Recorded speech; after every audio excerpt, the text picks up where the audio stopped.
So in exhibition on screen, we don't use reconstructions, reenactments, actors and actresses very often. You did very successfully, in my opinion, in Frida Kahlo, and equally successfully in Mary Cassatt. But my question is why, and how do you approach it?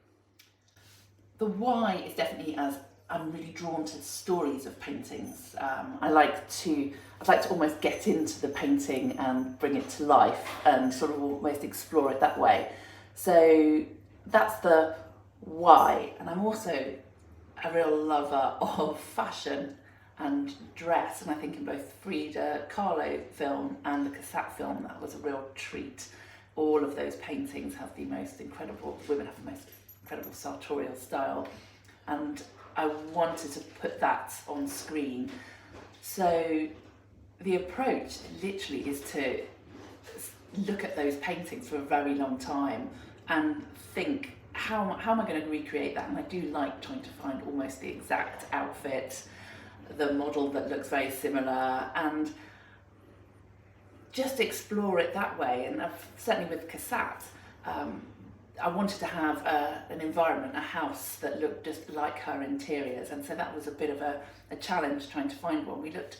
I looked in so many museums, or the equivalent of National Trust houses in Paris, and just couldn't quite find the right thing. You know, the sort of striped fabrics and the furniture that appears in all of those images.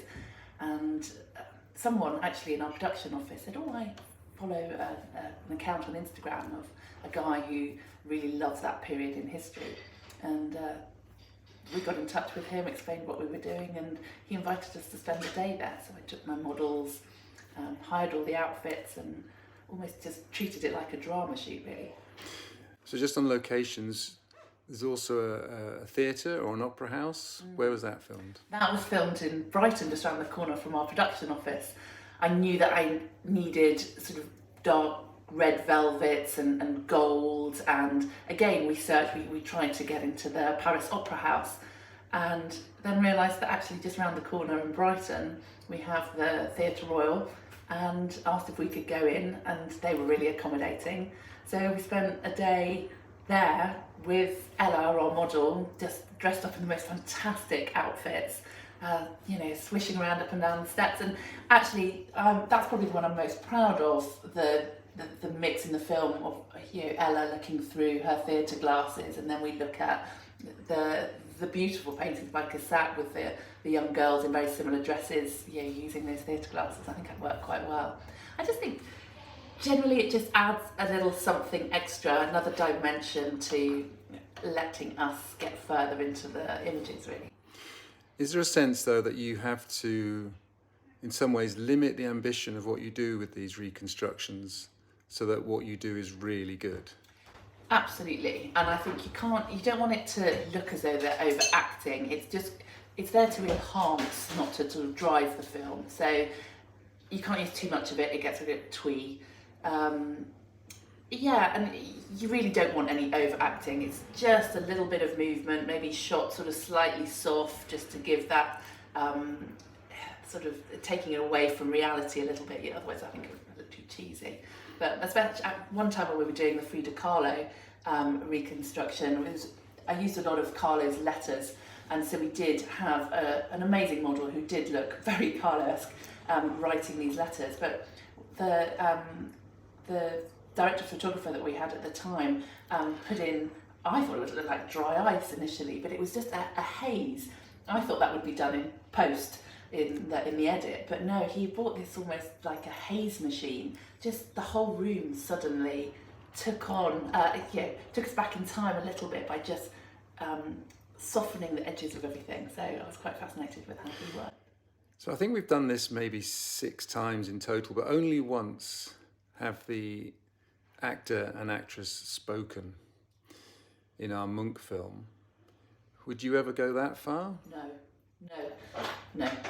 I think I'd never want to. I think that almost takes into the realm of trying to do a dramatic reconstruction. So no, I think it's all about enhancing visually and still letting the audience maintain their own imagination.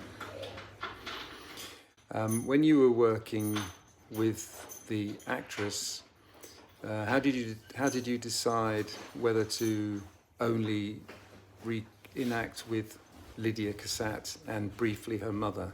How did you make that decision? Why not Mary Cassatt as well? I think because Mary actually, I think she only ever painted one self-portrait, so I wanted it to look like Mary Cassatt's images, and she used Lydia in so many of her images, so it seemed quite good just to stick to that one person. I think also you almost don't want the audience to notice. I think if they're starting to, in their mind, start questioning, oh, who's that other model, or then you're taking them out of their engagement with the film a little bit.